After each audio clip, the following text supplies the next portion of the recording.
90% des retards dans l'immobilier viennent d'une mauvaise organisation. La raison pour laquelle je vous montre comment créer, la raison pour laquelle je vous montre dans cette vidéo comment créer une application de gestion de projet en 5 minutes avec l'intelligence artificielle de Glide App. Avant de commencer, moi c'est Dino Pouillet, je suis développeur et expert Glide App. Et dans cette vidéo, je vous guide dans la création de cette application de A à Z grâce à l'intelligence artificielle de Glide App. Donc, la première étape en réalité pour pouvoir créer l'application, c'est de bien comprendre le besoin. Vous devrez bien comprendre le besoin. Donc, après cela, c'est que vous allez utiliser l'intelligence artificielle de Glide. Donc, du coup, vous êtes obligé de bien prompter votre intelligence artificielle. C'est-à-dire quoi? Le test qui va vous permettre de dire à l'IA de Glide, vous voyez ici, le test qui va vous permettre de dire à l'IA de Glide que vous voulez ci et ça, vous devriez bien écrire cela. On est d'accord? Parce que vous comprenez déjà le besoin.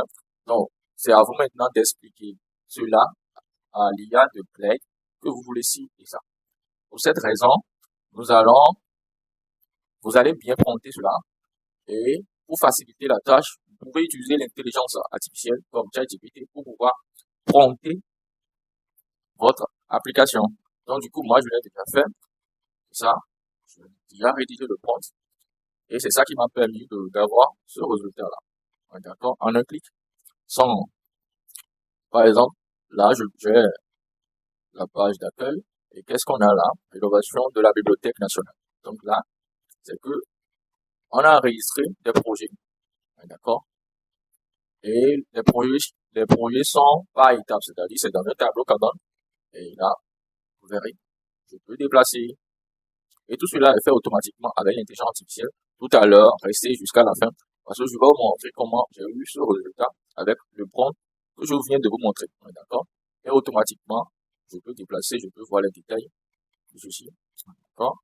Donc, du coup, on aura la possibilité d'ajouter des tâches, de commentaires par projet. Et là, ça va permettre de suivre les projets. D'accord? Et jusqu'à présent, je n'ai encore rien fait, seulement l'intelligence artificielle de Glide qui s'est occupée de ça.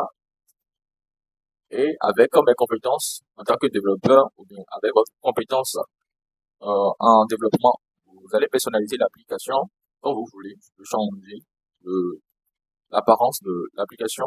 D'accord? Je peux changer par autre couleur. Je peux prendre la couleur du jaune. D'accord? Vous voyez? Là, maintenant, je viens de changer un peu l'apparence de l'application. Alors, concrètement, qu'est-ce qui se passe? Pour pouvoir créer, j'avais dit qu'on va essayer de reprendre. Je clique sur New App. New App, non. Je viens au niveau de l'élément je viens au niveau de l'endroit où je vais ajouter mon compte. Je vais copier. D'accord? Je vais copier. Je copie. Je viens au niveau de cela. Je fais CTRL-V. Je fais quelques modifications ici. Je pense que j'ai fait ça. OK. Il y aura des tableaux de bord. N'empêche, je peux toutefois modifier cela. Je vais copier la structure de la base de données. Parce que moi, j'ai prompté de telle sorte que l'IA va me permettre d'avoir aussi cette structure-là. D'accord? Donc, je viens là, je fais CTRL-V en plus. Et let's go. Là, on se passe un tout petit peu. Donc, du coup, la première étape, c'est de bien prompter. Regardez très bien. C'est bon. Ça part en quelques minutes. State that simple please.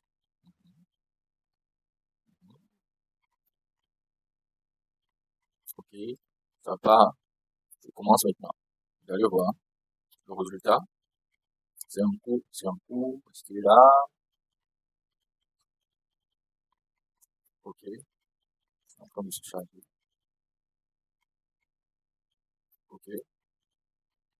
Bon, pour ne pas faire durer la vidéo, je vais couper. Et après, je vais vous montrer le résultat.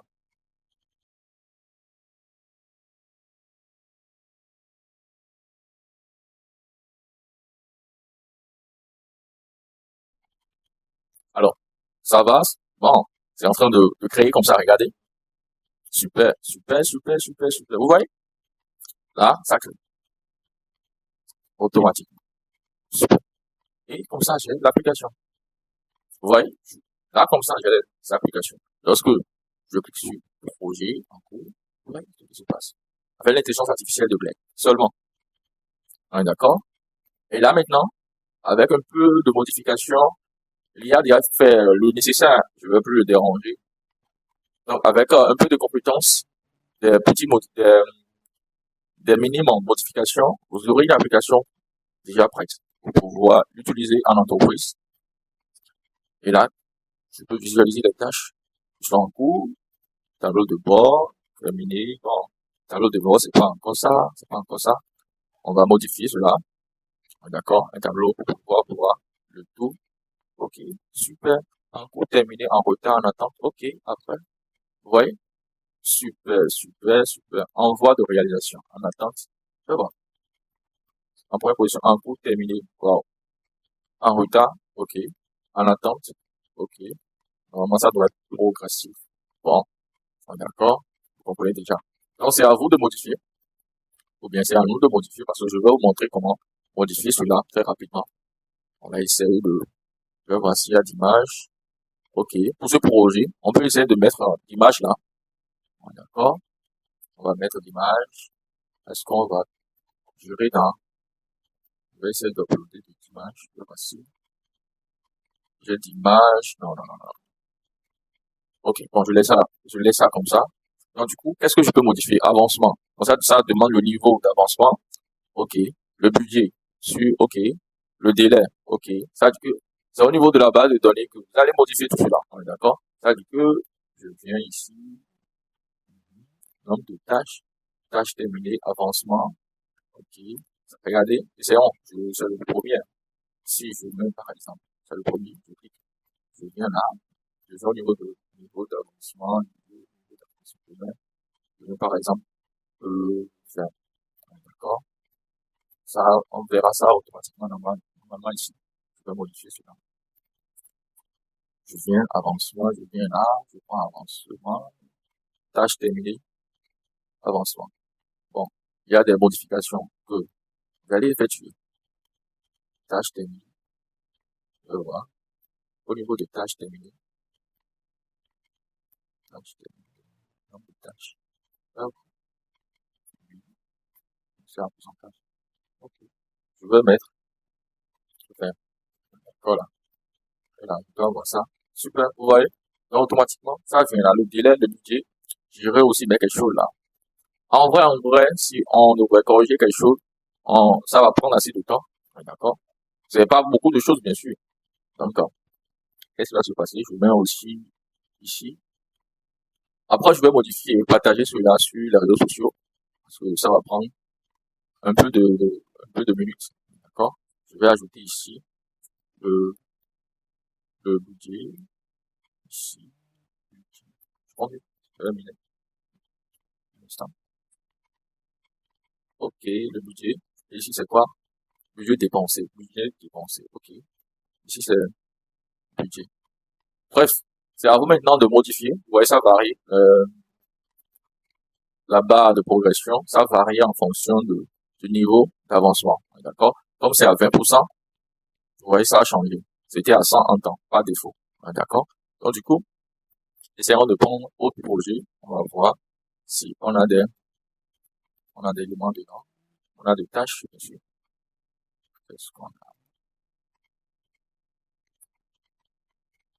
ici? Vente de propriétaire. Donc, c'est à nous maintenant de modifier. D'accord?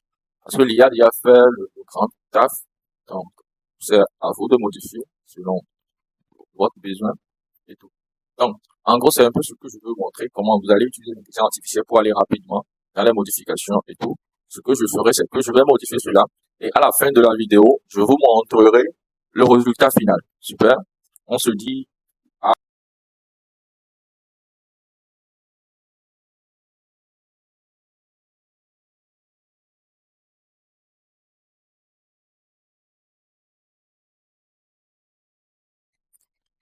j'ai un peu personnalisé l'application. Vous voyez actuellement. Je travaille sur la base de données. Ça donne réellement quelque chose d'un peu dynamique. Comme non.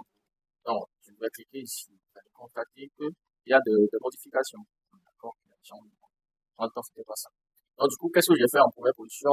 J'ai essayé euh, d'améliorer la barre de progression pour que ça soit plus dynamique en fonction de l'étape où se trouve le projet. En plus de cela, j'ai essayé de rendre automatique le délai du projet.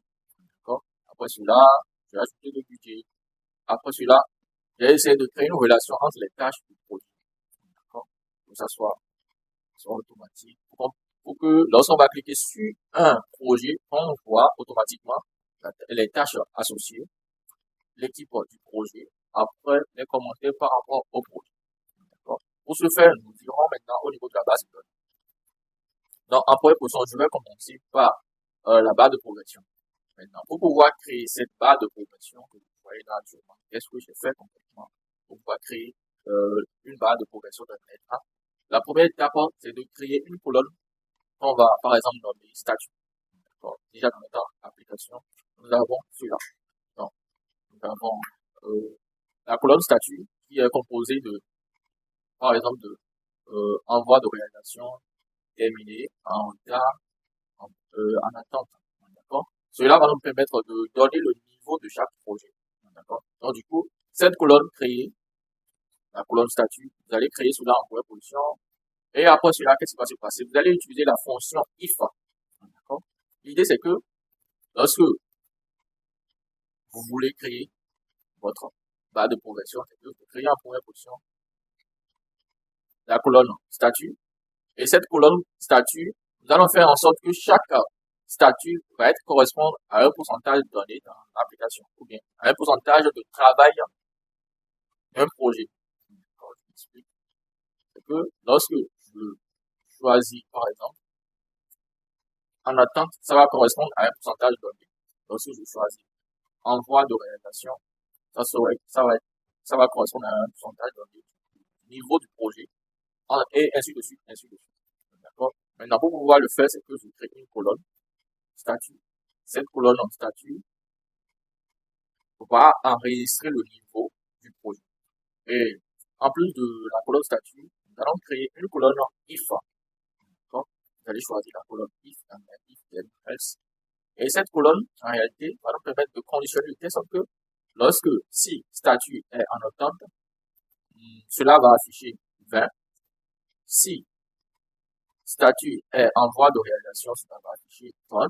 Si statut est en cours, ça va afficher 50. Statut est terminé, cela va afficher 100. Si statut est en retard, cela va afficher 8. Et là, automatiquement, qu'est-ce qui va se passer? Nous, on aura seulement à faire quoi? À relier la barre de progression à notre if. D'accord? À notre if. Et qu'est-ce qui va se passer? Ça va varier en fonction de notre statut. D'accord? Supposons, je vous montre cela ici au niveau de notre tableau Canvas. D'accord? Lorsque je vais changer, par exemple maintenant ceci, et je le mets en groupe et contact. Donc, je mets ça là d'abord. Regardez.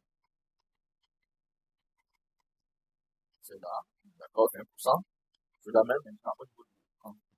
D'accord? Et je clique. Vous voyez? C'est dynamique, c'est automatique en fait. C'est pas à nous d'écrire encore quelque chose. Ça évolue en fonction du niveau du produit. D'accord? Le produit qui est en attente ou en cours, ça change automatiquement. Donc, c'est un peu comme ça. Vous allez créer des barres de progression automatiquement après.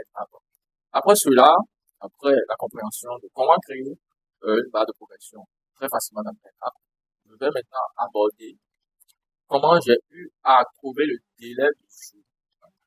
Pour ce faire, nous irons encore au niveau de la base de données.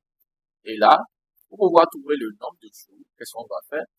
Il faut forcément une colonne date de début et après date de fin.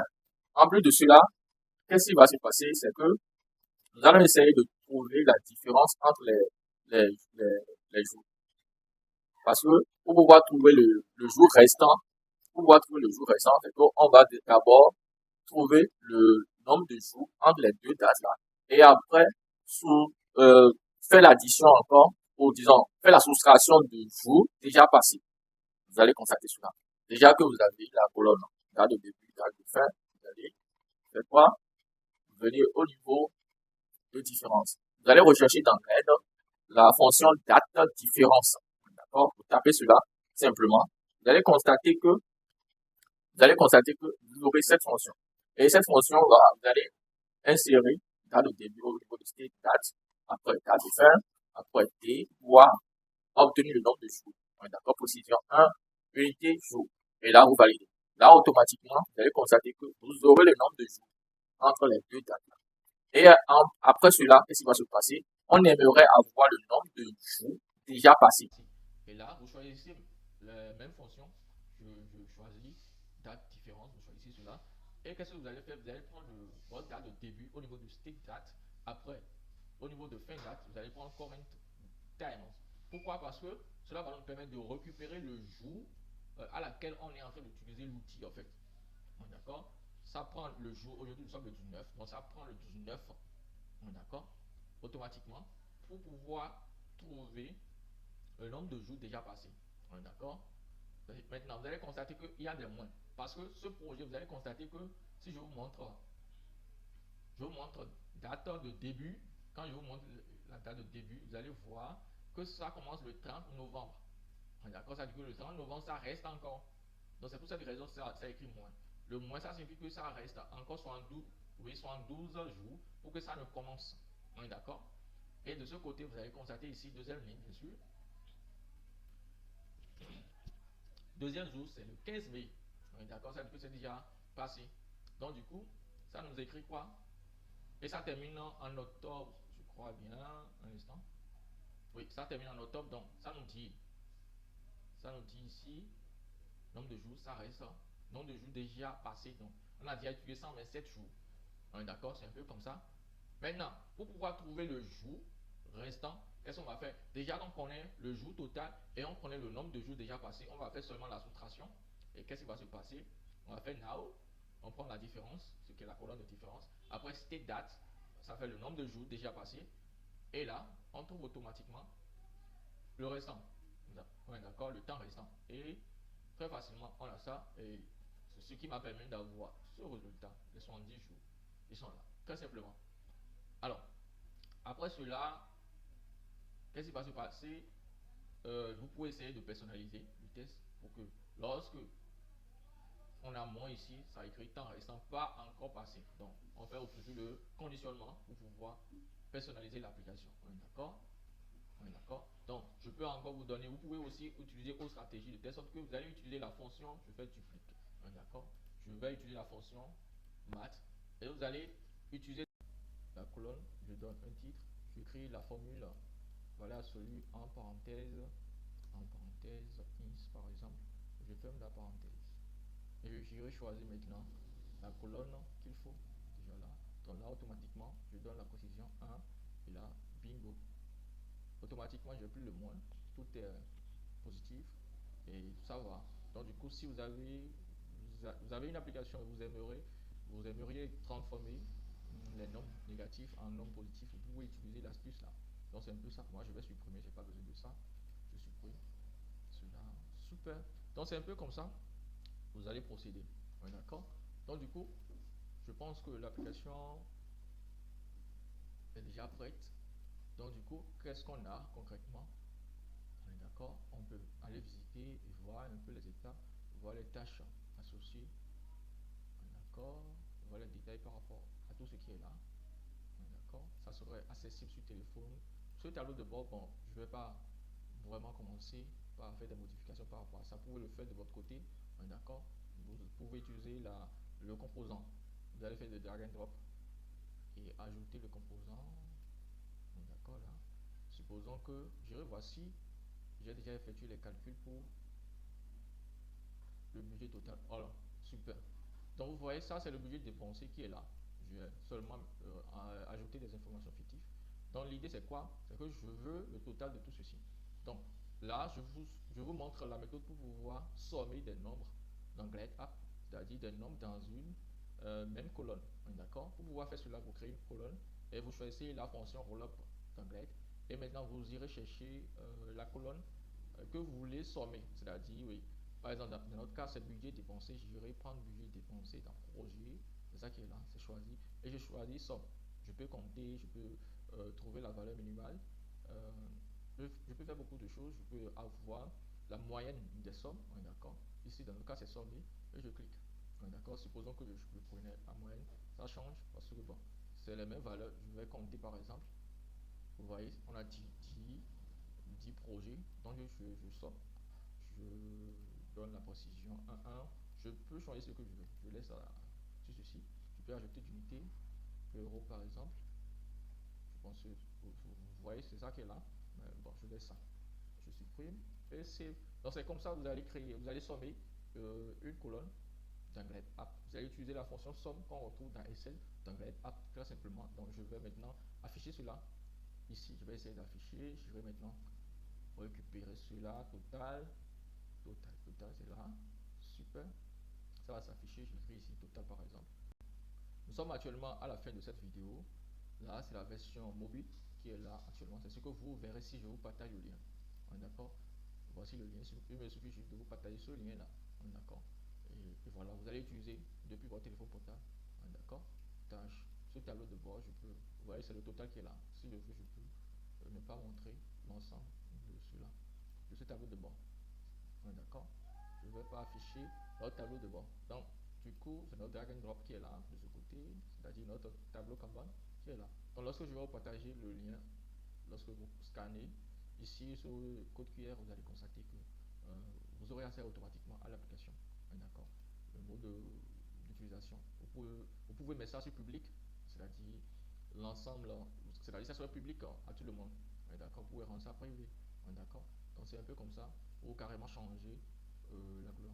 D'accord? Je prends ça, ou soit ça, ou soit tac, ce que je veux. D'accord? Ceci aussi c'est joli. C'est joli. Ou bien vous ne trouvez pas que c'est joli. Donc, néanmoins, laissez-moi des commentaires. Si vous voulez des précisions à des endroits donnés, vous pouvez les mettre en commentaire. Je ferai le plaisir de vous répondre. Et bon, on se dit à tout moment. Ciao, ciao. À la prochaine vidéo.